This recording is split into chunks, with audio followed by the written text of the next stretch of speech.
প্রত্যেক বয়স্ক লোককে আমাদের সম্মান জানাবে আমাদের রঘুনাথপুরের কাউন্সিলর জুম্মা খান। যুব সমাজকে মাঠমুখী করতে জঙ্গিপুর মুনিরিয়া হাই মাদ্রাসা ফুটবল গড় বাগান মাঠে অনুষ্ঠিত হল নকআউট ফুটবল টুর্নামেন্ট। এদিনের খেলার উদ্বোধন করেন জঙ্গিপুর পৌরসভার 4 নম্বর ওয়ার্ডের কাউন্সিলর জুম্মা খান।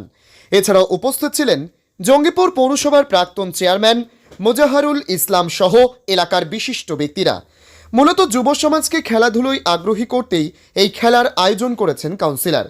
এছাড়াও খেলাধুলোর মাধ্যমে বিনোদন ও সম্প্রীতি বজায় রাখতে মরহুম আজাদ মুন্সি স্মৃতি নকআউট ফুটবল টুর্নামেন্টে আয়োজন করেছে বলে দাবি। জানা গিয়েছে এই নকআউট ফুটবল টুর্নামেন্টে প্রায় 8টি দল অংশগ্রহণ করেন। বৃহস্পতিবার বিকেলে বৃষ্টি উপেক্ষা করে এদিন ফাইনাল খেলা অনুষ্ঠিত হয়। এদিনের এই খেলায় পিআরএমএস ও বিদ্যুৎ সংঘ ক্লাব মুখোমুখি হয়। টানটান উত্তেজনার মধ্য দিয়ে বিদ্যুৎ সংঘ ক্লাব 1-0 গোলে জয়ী হয়। জয়ী ও রানার্স দলকে ট্রফি তুলে দেওয়া হয়। কংগ্রেস কাউন্সিলর জুম্মা খান বলেন, এলাকার তরুণ প্রজন্মকে মাঠমুখী ও খেলাধুলোয় আগ্রহী করতে প্রায় সারা বছরই নানা খেলার আয়োজন করা হয়ে থাকে। তবে এদিনের নকআউট ফুটবল টুর্নামেন্টকে ঘিরে ব্যাপক উন্মাদনা লক্ষ্য করা যায়। ব্যুরো রিপোর্ট, এসটিভি নিউজ, সময়ের সাথে সত্যের সন্ধানে। আজকে আমার ওয়ার্ডে 8টা টিমের টুর্নামেন্ট করা হয়েছিল, ফুটবল টুর্নামেন্ট। দিনার উদ্দেশ্য আমার করা, ওই ব্যক্তি এত খেলাপ্রেমী ছিল, ওনার মধ্যে অনেক প্রতিভা ছিল। সেই প্রতিভাকে ফলো করে আমি একটা ছোট্ট টুর্নামেন্ট করলাম। সেই টুর্নামেন্টকে সামনে রেখে আমার বয়োজ্যেষ্ঠ বাবারা, কাকারা, দাদারা, ওনাদেরকে আমি সম্মানিত করার জন্য এই অনুষ্ঠানটা করা হয়েছিল। প্রায় 70-80 খানার বয়স্ক লোককে উপহার দেওয়া হলো, সম্মানিত করা হলো। আরও যদি আমার নজরে বা নলেজে আসে আরও করা যাবে, আমি সেই পরিস্থিতি নিয়ে আছি।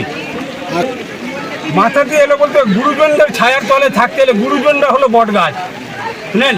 বট গাছ ফল না দিতে গেলেও যেনার বাবা নাই, আমার বাবা যেরকম নাই, ওনারা যে আমি বাবা মনে করে আমি চলি, যাতে বট গাছে ছায়ার তলে আমি থাকতে পারি, সেই উদ্দেশ্য রেখে সেই বাবা তুলের লোকদেরকে আমি সম্মানিত করলাম।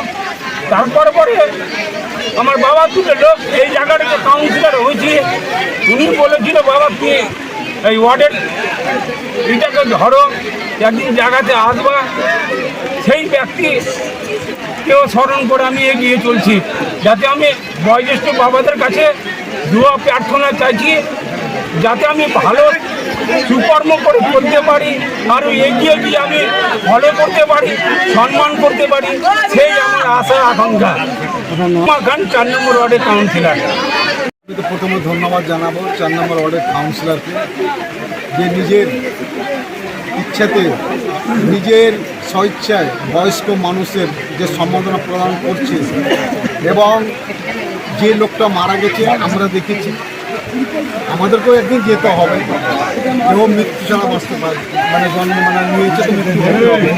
সেহেতু আমরা মনে করি যে লোকটা মারা গেছে, আমরা খুব কাছ থেকে দেখেছি, খুব ফুটবল প্রেমী ছিলেন, যে কোনো খেলা প্রেমী ছিলেন, এবং সবচেয়ে তার বৈশিষ্ট্য ছিল তিনি আপনার বিদ্যুৎ ক্লাবের দীর্ঘদিন তিনি সেক্রেটারি ছিলেন। এবং যে কোনো জায়গাতে খেলা হলো তাকে দেখেছি যে তিনি তাদের সব খেলোয়াড়কে নিয়ে করেছেন। এবং আজকে যে বয়স্ক মানুষরাকে যেভাবে জুম্মা খান 4 নম্বর ওয়ার্ডের কাউন্সিলর সম্মানিত করলো, আমি মনে করি, নিজেকে গর্ব মনে করি যে এই প্রোগ্রামে আসতে পেরে। দেখেন, খেলাধুলার মাধ্যমে সব রকম সম্প্রীতি বার্তা সব রকম পাওয়া যায়।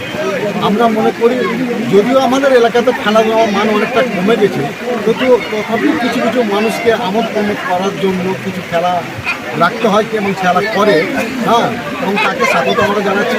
এবং আগামী দিনে আমরা মনে করি খেলার মাধ্যমে মানুষের সঙ্গে সম্পর্ক, ঐক্য, ভালোবাসা, বয়স্ক মানুষের মধ্যে একসঙ্গে বসে থাকা, একসঙ্গে কথাবার্তা বলা, এটা আরও বেশি সুদৃঢ় হবে।